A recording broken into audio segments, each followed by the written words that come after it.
जमीन की धारा 143 क्या है, जमीन या प्लॉट 143 क्यों जरूरी है और 143 जमीन कन्वर्टेड कराने का प्रोसेस क्या है, धारा 143 करवाने का प्रोसेस क्या है। ठीक है साथियों।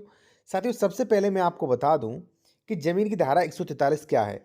देखिए धारा 143 एक ऐसी प्रक्रिया है जिसमें जमीन जो है, खेती की जमीन है, उसका लैंड यूज चेंज कर दिया जाता है, वो गैर कृषि कामों में उपयोग होने लगती है। ठीक है, तो वो एक पूरा प्रोसेस है। यदि मान लीजिए आप खेती की ज़मीन है, अगर उसे अन्य किसी प्रयोजन से आप यूज करना चाह रहे हो, उस पर कोई स्कूल वगैरह खुलवाना चाह रहे हो, कृषि से हटकर कोई भी कार्य करवाना चाह रहे हो, तो कानून कहता है कि आप उसकी 143 करवाइए, लैंड यूज चेंज करवाइए।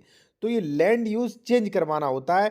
कहीं उत्तर प्रदेश में जैसे मान लीजिए 143 है, राजस्थान में जैसे 90 है, 98 है, सॉरी। ठीक है, इसी प्रकार से अब क्वेश्चन आता है कि 143 क्यों करवाना चाहिए, क्यों जरूरी है, तो ये आप जान लीजिए। इससे पहले मैं साथियों एक चीज़ आपको बता दूं, यदि आप कोई भी लीगल एडवाइस लेना चाहते हैं या आप कोई ज़मीन खरीद रहे हैं यूपी में और आप डॉक्यूमेंट्स चेक करवाना चाह रहे हैं, ठीक है साथियों, जैसे मान लीजिए इस पर डबल रजिस्ट्री तो नहीं, इस पर कोई लोन तो नहीं, इस पर कोई विवाद केस तो नहीं चल रहा है, ठीक है, तो आप चेक करवा सकते हैं।